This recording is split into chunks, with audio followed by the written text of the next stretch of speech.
Good morning, and take five, because some mornings are just like that, for whatever reason. Okay, so I'm wearing my jaunty hat today in celebration of hat tricks, apparently. Initially, it was just going to be for, St. Patrick's Day is tomorrow, but hey, whatever. Okay, so Mississippi and Binghamton facing each other for the first time this year. When you're that far apart distance wise, you're not going to see each other a whole lot. So tonight's the rematch, and then that's it. But Mississippi comes in, and I'm thinking, they must have been trying to figure out how to recover from bus legs or something. I don't know. Mississippi scores first in this game. It's Justin Barr scoring for Mississippi on the second shot, getting a puck past Nolan Egbert. And, that was it. That was it. The tide turned, and it became a tsunami. And Binghamton went to work and peppering Blake Wyrick. And, Austin Thompson scores at 5:26 to tie things up. Cameron Clark, one of the collegians, he had himself a great game yesterday, a goal and an assist. He gets the goal on the power play at 15:38. Austin Thompson scores again in the power play, 18:07. Mississippi just goes through these stints of time in each game where they can't stay out of the box. And that's one of the things that I think holds them back a little bit. All right, so at the end of one, it is 3-1 Binghamton. In the second, it's Josh Fletcher scoring on a 2-on-0 breakaway.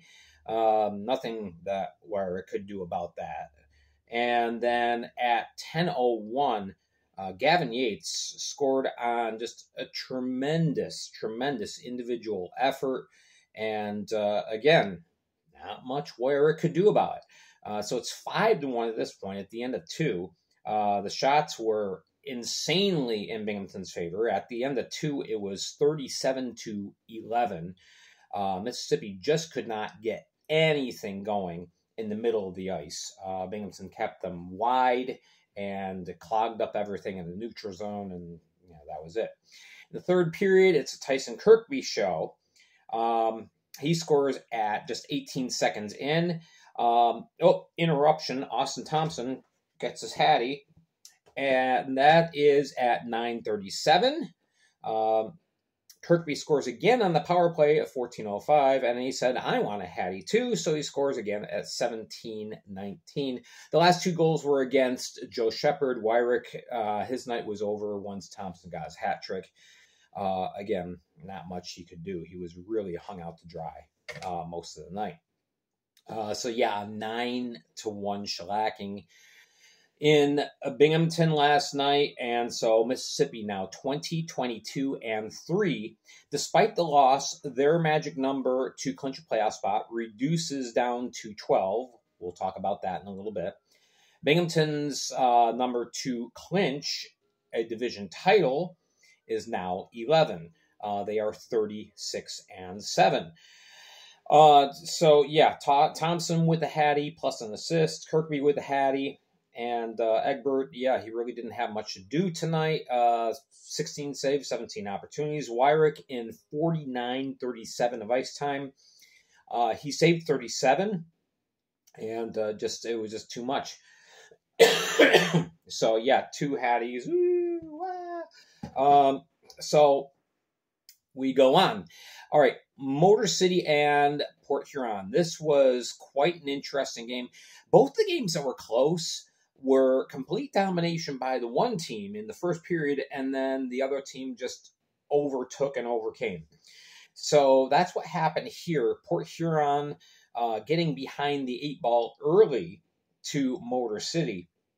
Motor City playing a great first period.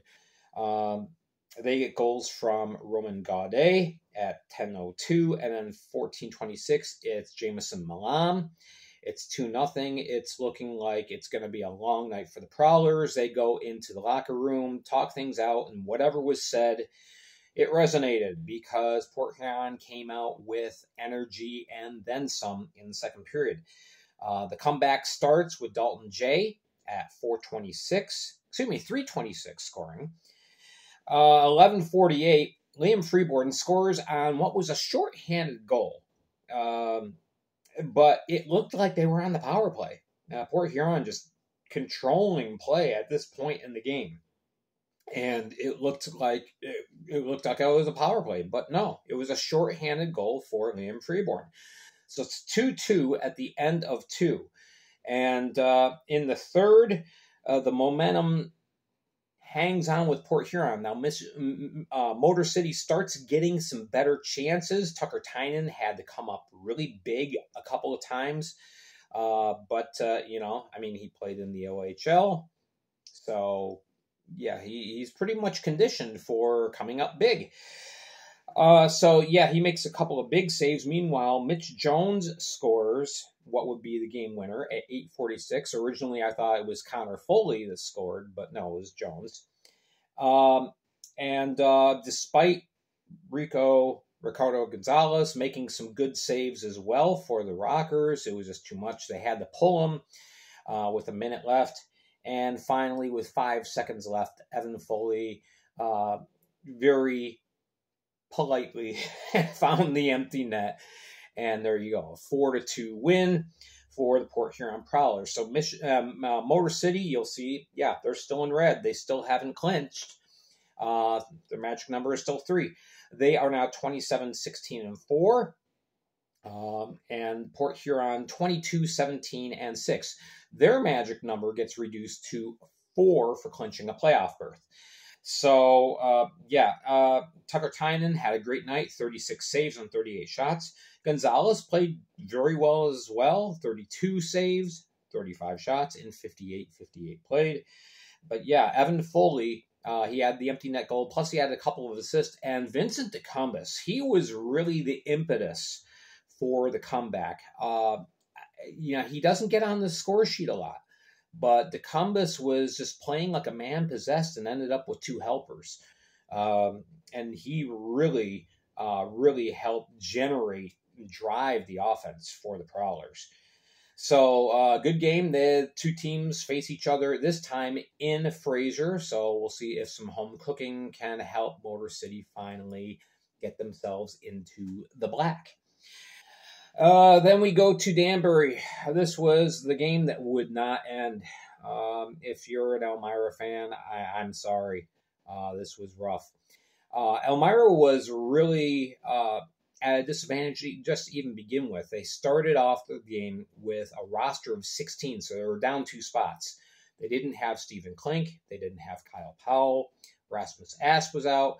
Sammy Bernard, their number 1 goalie, he was out. So, Elmyra was kind of swimming upstream just from the get-go.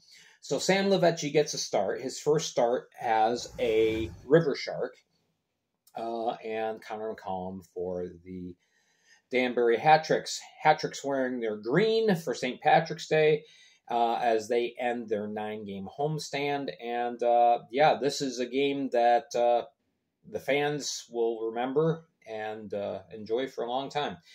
Corey Cunningham scores at 5:40. It's 1-0 Danbury. Just a minute 15 later, Nick DiNicola, he scores 2-0 at the end of 1. So in the second, it was just the floodgates opened up.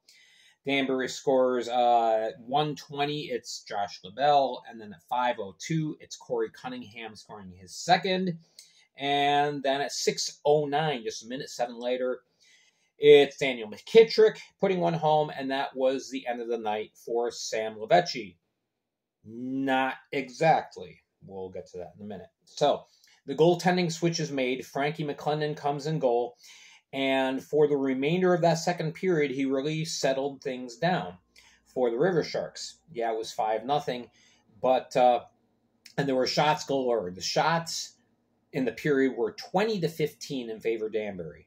So both goaltenders getting a big workout, but Frankie calmed things down and stopped the bleeding. And then we get to the third period. 5 minutes in, it's Corey Cunningham. Hat-trick! All right, so he scores. And then just 20 seconds later, Nick DiNicola scores. It looked like potentially he received a pass via hand pass. So Elmyra argued the call. The referees review it. They say, no, it's a good goal. Frankie McClendon loses his mind, tosses his stick, not once, but twice. And so he gets tossed. And so, yeah, Sam Lavecchi is back in goal. Yeah, I mean, he's the only goaltender left. Yeah, he gave up 5 goals, but what are you going to do? So then at 13:51, Jacob Ratcliffe, he scores on the power play. It's 8-0. The game's getting ugly. There's a couple of incidents. There's a Darius Davidson check to the head on William Berry. Really lit Berry up. McClendon had gotten ejected earlier. Tyler Jurich also got ejected, arguing that apparently they thought it must not have been a goal. I mean, it's 7-0. At that point, you just say, okay, whatever, you go on. Dustin Giseau gets himself some nice revenge and takes the goose egg away from Connor McCullum at 14:30, and there you go. It's an 8-1 final. And Giseau with the lone goal for the River Sharks. Lavecchi was 21 of 26 in 32-21 played. McClendon saved 24 of 27 in 27-39. McCullum, he had 32 saves, just shy of a shutout. Corey Cunningham with the Hattie and the assist, and DiNicola, 2 goals and an assist. And that was the 100th career win for Coach Billy McCreary. So that was a nice thing for the hat-tricks. A hat-tricks magic number is now 10 to clinch a playoff spot.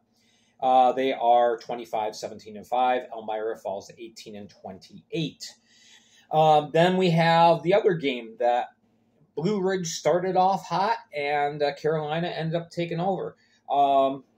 It's Mario Cavalier. Had a rough first few minutes. Carson Andreoli scores first for the Blue Ridge Bobcats at 41 seconds in. And then Joe Frazee, he scores just shy of 6 minutes in. So it's 2-0. And Mario's not looking like his usual Mario, but he said that was enough, and he got down to business and barred the door the rest of the way. Meanwhile, Owen Liskovitz, everything can be said in a minute 44 span. So Roman Kramer, he scores at 17:23 of the second period. The first 35 minutes belonged entirely to the Bobcats. They dictated play. I was watching this, and I couldn't believe at how tame they were making Carolina looking, and I thought, hey, they've got a shot to creep up, catch Mississippi a little bit. Nope. In the third period, it was 3 quick goals. A minute 44. It's Joe Kennedy, it's Jan Salak, and it's Roman Kramer. Shorthanded. The Fed stats say that it was a sneak strength goal. Jan Salak was in the penalty box. So Roman Kramer scores shorthanded for his second of the game. And that was it. It was a 4-2 turnaround, a swing. It was incredible. Just that short period of time, and Carolina ended up taking control of the game. And the rest of the game, they just dominated in shots and opportunities in the offensive zone.